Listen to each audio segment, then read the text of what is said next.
you have been diagnosed with a disease or you are pretty sure you have a condition, being vibrant may feel very far away. In this episode, I want to help you adjust your thinking about your condition, because once you're diagnosed, it can be all too easy to define yourself by your condition. You might think of yourself as a victim of your condition. In functional medicine, we look at diseases as results of internal imbalances. The names we put on them are almost arbitrary. People always want a diagnosis, but in many cases, especially with chronic diseases, the diagnosis is much less important than restoring your internal balance. Many diseases are also just spots on a spectrum between healthy and ill. Autoimmune conditions are a good example. If you have or think you have something like Hashimoto's or fibromyalgia or adrenal fatigue, what you actually have is disrupted immunity. Hormone conditions are another example. Do you really have PMS? Do you really have perimenopause? Or do you simply have a hormone imbalance that you can correct with lifestyle changes? Looking beyond the name of a condition or looking beyond a diagnosis does not mean you don't have a problem, but what it does mean is that you need intervention. And a lot of that intervention is likely to involve what you decide to do. Chronic diseases, like their symptoms, are signals from your body that you need to do something differently. So of course address your health issue. Of course follow your doctor's instructions. But if you aren't also addressing lifestyle basics, you will be taking one step forward and 2 steps back. Lifestyle is the foundation. Everything else should build upon it. That's what matters the most. Not what you call your condition, but what you do about it.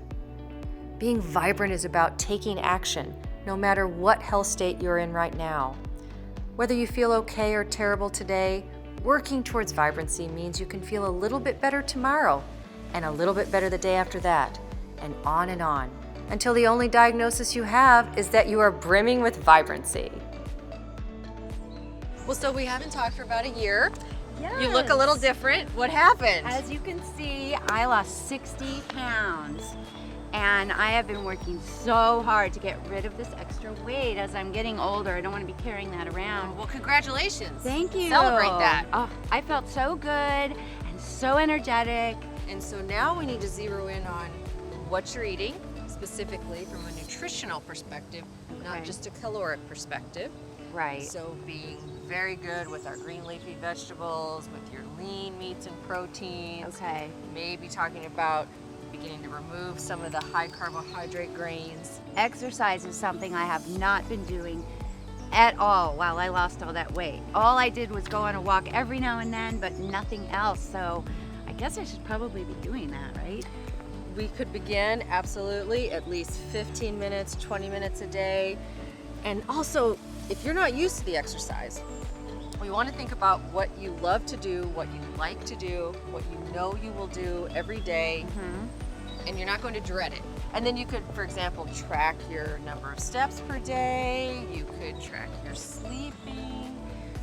What's something you could implement in your life from a movement perspective? Yeah, I loved hiking. I just haven't been doing it, yes. And that would be something you could do as much as 4 or 5 times a week. You can vary the pace.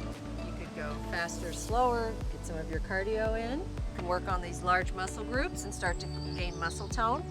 And also I like this idea because with this depletion from your wonderful dieting and calorie restriction, you might have released some bone density too.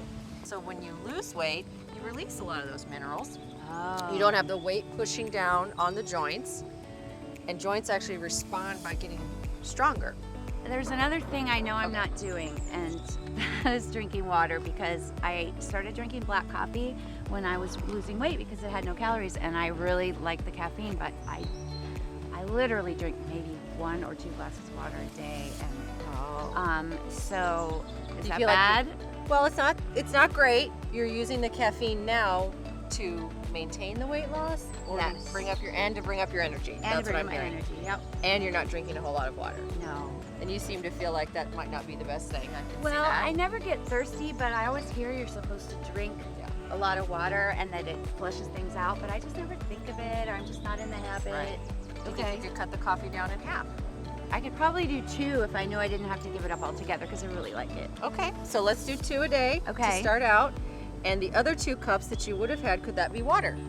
2 cups Sure. coffee, 2 cups of water. Right, I think I could do that. Smaller goals. Yes, that sounds like a good starting Well, point. let's start there. All right, great. Thank you so You're much. very welcome. I really appreciate your help. It's great to see you. Your prescription for wins for the week. Start thinking of your symptoms as information, as messengers, not as something to be covered up. Start journaling your symptoms. Look for patterns. This is valuable information for your doctor and other health professionals. What is your body telling you right now? What does it need? This can help with your motivation to stick to healthier habits. If you aren't sure, or if your symptoms feel serious, definitely consult your doctor. I recommend a functional medicine doctor who will help you evaluate all parts of your life and treat your imbalances from their root causes and as naturally as possible. You can find one at ifm.org. And as always, stay vibrant.